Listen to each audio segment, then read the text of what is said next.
বর্তমান তথ্য ও প্রযুক্তির যুগে অনলাইন ক্লাস একটি দৃষ্টান্তকারী একটি অত্যাধুনিক প্রক্রিয়া।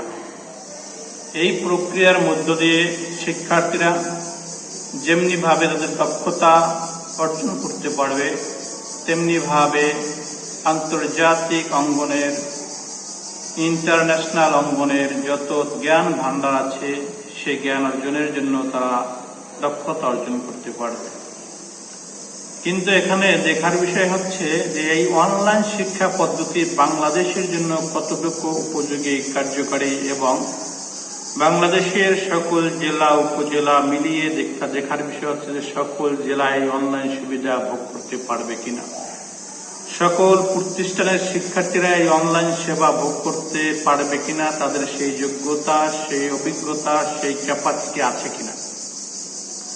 লক্ষণীয় বিষয় হচ্ছে অনলাইনে যেমন তারা অতি সহজে শিখতে পারবে, সময় বাঁচবে, অর্থনৈতিক খরচ কমবে, তেমনি ভাবে অনলাইনের মধ্যে দিয়ে একজন শিক্ষার্থী তার মনোযোগ কতটুকু ধরে রাখতে পারবে, ক্লাসে কতটুকু অ্যাটেন্ড হবে সেটাও দেখার বিষয়।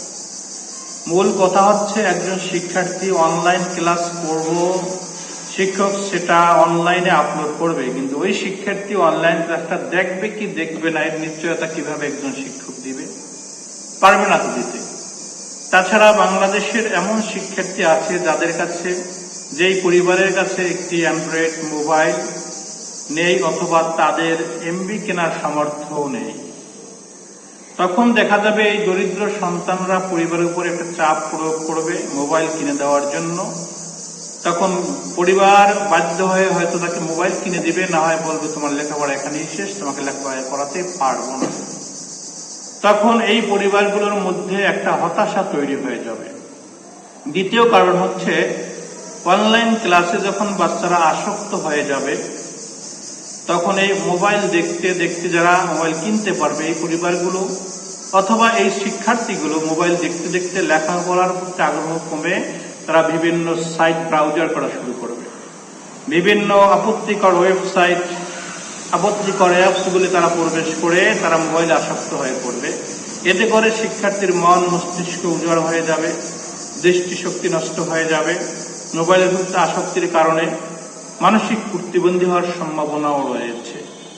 আমরা দেখেছি করোনাকালীন সময়ে শিক্ষার্থীরা করোনাকালীন সময়ে যে ক্লাসগুলো শিক্ষক অনলাইনে আপলোড করত, অধিকাংশ শিক্ষার্থী সেই ক্লাসগুলো দেখতো না এবং বুঝতও না। এই জন্য face to face teaching is better than online class. Because of online ক্লাসে প্রত্যেক শিক্ষার্থীর মনোযোগ ধরে রাখা সম্ভব নয়। শ্রেণীকক্ষে পাঠদান দিতে গেলেই শিক্ষার্থীদেরকে শিক্ষক চোখের ভাষা দিয়ে, বডি ল্যাঙ্গুয়েজ দিয়ে ধরে রাখার চেষ্টা করে। তার মধ্যেও শিক্ষার্থী বিভিন্ন সময় তার মনোযোগ ক্লাসে থাকে না, অন্যদিকে চলে যায়। এজন্য যদি আমি ব্যক্তিগতভাবে যেটা মনে করি যে এই অনলাইন ক্লাসের পরিবর্তে মর্নিং ক্লাসটা অত্যন্ত উপযোগী এবং খুব সুন্দর হবে বলে আমি মনে করি। সেটা কিভাবে?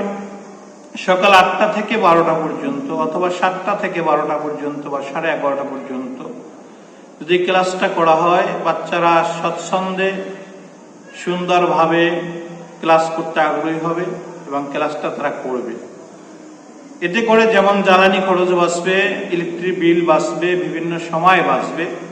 আরেকটা বিষয় হচ্ছে সপ্তাহে একদিন পর একদিন অনলাইন ক্লাস, একদিন অফলাইন ক্লাস, এভাবে করে একদিন দরব দিয়ে একদিন ক্লাস করলে শিক্ষার্থীরা নিয়মিত একদিন পর একদিন ক্লাসে আসতে চাবে না।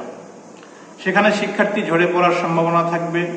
অথবা এই শিক্ষার্থীগুলো তারা সরকারি মাদ্রাসা, স্কুল, কলেজ বাদ দিয়ে বেসরকারি কোনো প্রতিষ্ঠানে তারা ভর্তি হওয়ার জন্য প্রতিযোগিতা করবে অথবা সেখানে গিয়েই তারা ভর্তি হবে। তখন দেখা যাবে আমাদের উপকারের চেয়ে শিক্ষার্থীর ক্ষতিটার মাত্রাটাও কোনো কারণে কোনো ক্ষেত্রে বেশি হয়ে যেতে পারে।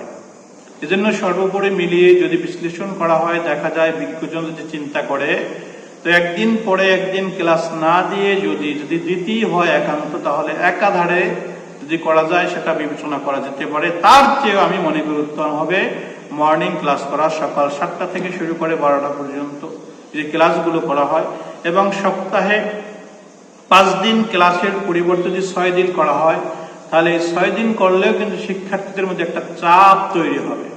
কারণ একজন শিক্ষক, আমাদের শিক্ষা প্রতিমন্ত্রী মনে করেন যে শিক্ষকদের কর্মঘণ্টা কম, কিন্তু আসলে শিক্ষকদের কর্মঘণ্টা কম নয়। একজন শিক্ষক যখন ক্লাসে তিনি 5-7 ঘন্টা পাঠদান করান, তার পরবর্তী সময়টা যখন তিনি বাসায় যায়, তখনও কিন্তু তিনি ক্লাসে কি পড়াবেন, কি পাঠদান করবেন, আগামী ক্লাসে কি পড়বেন এর নোট নেন, এ ব্যাপারে তিনি গবেষণা করেন।